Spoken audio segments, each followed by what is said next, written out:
evening, everyone. I hope you didn't miss us too much. I'm sorry about last week and not being with you, but unfortunately, we had a few technical issues. And you'll also notice that we've got a brand new studio here at VCO HQ France. I haven't really decorated it yet, but we'll get around to making this look stunning for the VCO Esports studio. And as we move into it's now October, isn't it? We'll start to ramp up things towards Christmas and some of those finals, and we'll make sure we've got some great guests for you. Tonight is a champion. Tonight's a winner, a team winner in what I think is one of the toughest endurance championships out there. The partnership between VCO and the SimGrid and the World Cup on ACC. And our last winners just 2 weeks ago now, or 10 days ago, were the Unicorns of Love. And representing them tonight is Tobias Gronewald, or to his friends, Toby. Nice to have you with us, Toby. Yeah, thanks for having me. Let's start with the name. Because it's a bit of an unusual name, the Unicorns of Love. Where and how did that come about? Yeah, I mean, basically, we didn't give the team the name, so basically the team was already existing. I mean, the Unicorns of Love is a esports team that generally existed for a couple of years right now already. I think they started in 2014 in League of Legends, so they're basically like a big esports team already. And yeah, we came to that team in 2020, and we are since then the sim racing segment. That must be pretty cool to be not just part of a sim racing organization, but being part of an esports organization that has a global view on everything that's going on in the world of esports. Yeah, I mean, definitely, we have a lot of support from them. I mean, especially they are also competing in the highest level of esports. Not in sim. We are obviously the sim racing team, but they also compete in PUBG, Counter Strike, and so on. So they know how the business works, basically, how to compete in the highest level of esports, and obviously that can help us as well.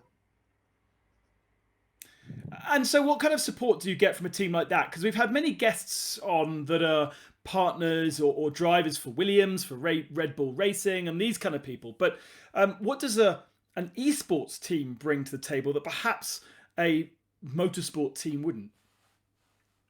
I mean, obviously we get the teamwear, as you can see, and obviously the entry fees for the leagues. For example, we needed to pay $120 for example, the SimGrid World Cup. Obviously that gets paid by the team, and then also they build a gaming house this year in Hamburg in Germany, and we may get our own sim racing section where people can come and enjoy driving a bit of simulator. And yeah, so that's not 100% planned, but that's the general idea what will happen in the future. But in general, obviously we will get teamwear and most of the entry fees paid by the team. Awesome. Let's talk about ACC. Obviously, for me, it's the newest of the platforms that has a real esports following now. What was your kind of inspiration with initially getting involved with ACC as a platform? Yeah, I mean, I raced in Assetto Corsa 1, so the old Assetto Corsa before. That was until, yeah, pretty much the end of last year. And then I was racing in a national German league, and it was quite high level, I would say. Like a lot of drivers that raced in that league, they race also right now in ACC. For example, my teammate Jura Petitschenko, Jan Marcel Dietrich, and also Bastian Richter, they raced in that league. Then Gregor Schill was also driving there, Arthur Camera, all those names. And yeah, suddenly they all went to ACC, obviously, and me too. So I switched to ACC at the beginning of this year. And to be fair, at the beginning, I didn't like the sim that much because it felt quite different to what ACE was feeling back then. So I wasn't really planning to do high level competitions. I was just first of all planning to just get used to the game and to obviously get quicker and quicker. But then all of a sudden, yeah, we got so quick that we were able to compete obviously at the highest level of racing. And I think like Assetto Corsa Competizione, especially this year, is a brilliant platform, or like was a brilliant platform for that, because I mean we had also teams like Coanda or Ferrari Esports joining, the competition, which is obviously quite nice to have also teams from other sims competing in ACC. And yeah, I think the sim itself with all the things that you have to pay attention to with setup, the weather changes, and then all that realism that the sim brings. I think it's just a perfect, perfect opportunity for like high level esports racing. And how was the learning process? If there's somebody out there who hasn't necessarily done too much on ACC, how easy was it to get up to speed? It obviously sounded relatively easy because you got up to speed pretty quick. It wasn't that easy, to be honest. I mean, I played AC1 for quite a long time, and if you then come into like a completely new game, where the handling model and all that stuff is like totally different, it's quite hard to get used to it, especially in ACC, where not only like the driving is important. I mean, you have also like to pay attention to the setup, and the brakes are super different, and then the pressures have to be in the right window, because I mean, even if you drive, if you're like a good driver, but you have like the wrong setup, the wrong brakes, the wrong tire pressures, and so on, I mean, you're immediately like 1.5 seconds off. So for me, it was very important, obviously, to also be in a team which is like focusing on those aspects, and that's why I switched teams. I switched the team in, I think it was March this year. So I was driving for Euronics Gaming before, and they were like mainly focusing on Assetto Corsa One. But then when I switched to ACC, when I started to obviously drive more in ACC, I wanted to have a team behind myself that just focus more on ACC, that know more about the sim, because I think you have to know a lot about what the sim wants and what obviously you need to do to be fast. And that's what I saw in Unicorns of Love. I mean, I knew a lot of drivers from the earlier stages when I drove an AC. So in my opinion, that was the best team to join. They were in ACC for a bit longer than I was, and yeah, that's when I joined in like March. And since then, I think we're working really well together, and yeah, trying to win races, obviously. Let's talk about the SimGrid World Cup, because there is some seriously high level competition in there, as you said. But just how tough is it to win a race on ACC, an endurance race like that, with all of that competition, but then so many variables being thrown into the mix as well, with the weather especially. Yeah, I mean, it's tough, especially the last round, the round we won, basically, the Nürburgring race. That one was especially tough, in my opinion, because I mean, the weather changed 5 or 6 times during that race, um, which is so tricky to like always get the strategy, and then obviously the tire pressures right. Um, I mean, we had easier races, let's say. I mean, easy is maybe the wrong word for it, but let's say some races where there weren't that many situations where you had to decide what to do. For example, the penultimate round, Kialamia, it was fully dry the whole time, so that was a bit easier to manage. But yeah, especially when you have like a lot of weather changes in between, and then you have teams right behind you that you have to think about what are they going to do. You have a limit of driving time, so you're not allowed to drive more than 75 minutes. So you obviously have to keep that in mind, and plan, like always look forward to what are you doing next to obviously get the best strategy, and to do the right things in a 24-hour race. Because, for example, we learned from the SRO race around Nürburgring, which was like a couple of weeks earlier, because we took a gamble and we just thought, like, you know what, let's just go on slick tires when it was like drying up, and that completely backfired, and we lost like 40 seconds just because we had the wrong tires on. So that was very good that that actually happened not in the World Cup, because if we would have done that in the World Cup, that would have been, I mean, we would have won that race. So it's super hard to always like hit that strategy, get the right pressures, and yeah, I mean it's super important because you can lose so much time so quickly that these things are not allowed to happen, obviously. But it's interesting because in the real world, racing is full of those kind of things, full of little mistakes. Nobody really has a perfect race in the real world. Even if you win Le Mans or you win the Nürburgring 24 hours, there are little things that happen that aren't quite perfect. But in our sim world, everyone just strives for perfection. And do you see that you have to have a different attitude racing in ACC because of that? Because there is these variables that can trip you up at any moment? Yeah, I mean, we also in that race had little mistakes, but little mistakes are, let's say, you're not allowed to do big mistakes. You can do, let's say, you don't have to nail the race itself, but you need to do a very, very, very good race, obviously, to win it. Because everyone, as you said, also in the sim world, I mean, if there's a race which is just fully dry, it's just push, push, push. It's you have the pressures.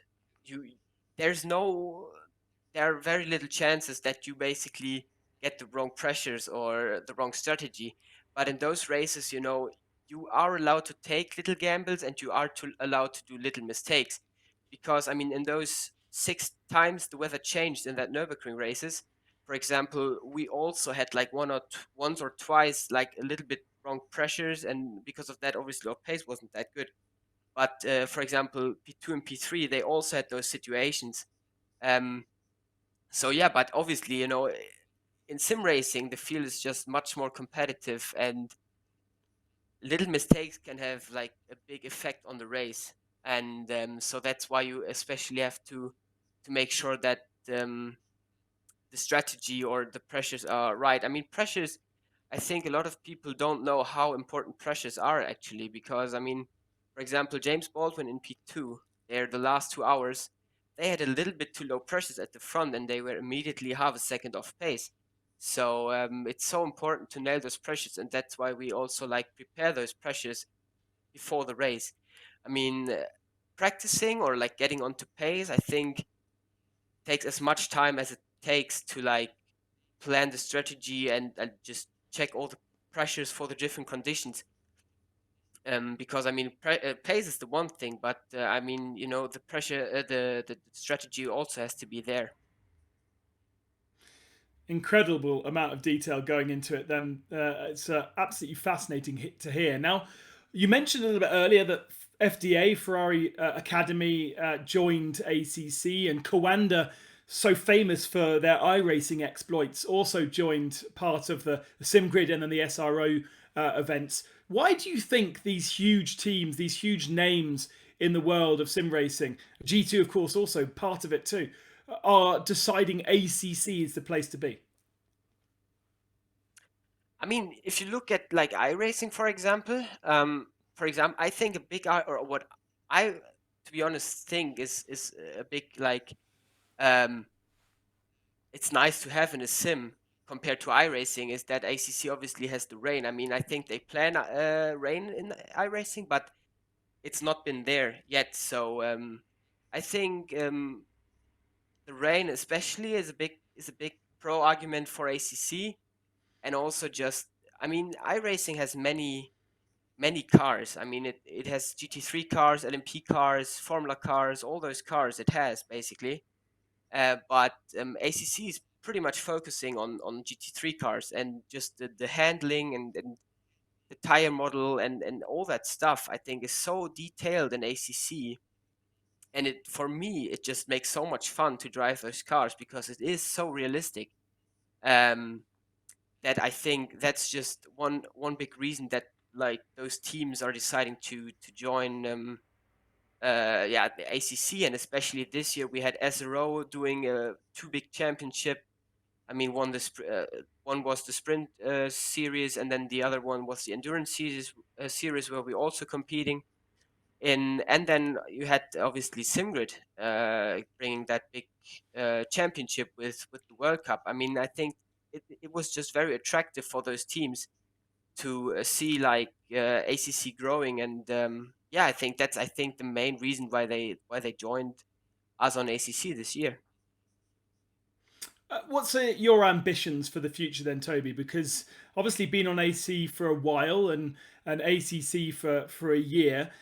Is this moving forward, if possible, to become a real driver or have some feeling in the real world? Or are you looking to other platforms to take victories and become a rounded sim racing driver? Where would you like to see your career? I mean, a lot of people that are doing like sim racing, they want to go into the real world, I think. But for me, I don't really want to become a professional or like a real racing driver. I mean, to be honest, it Yeah. would be nice to drive real cars and and such. But in my opinion, for me, esports racing is much more interesting because best example maybe like look at F1 or so. You have always the team up in front. You have the same drivers, and you need money, obviously, a lot of money to be at the front.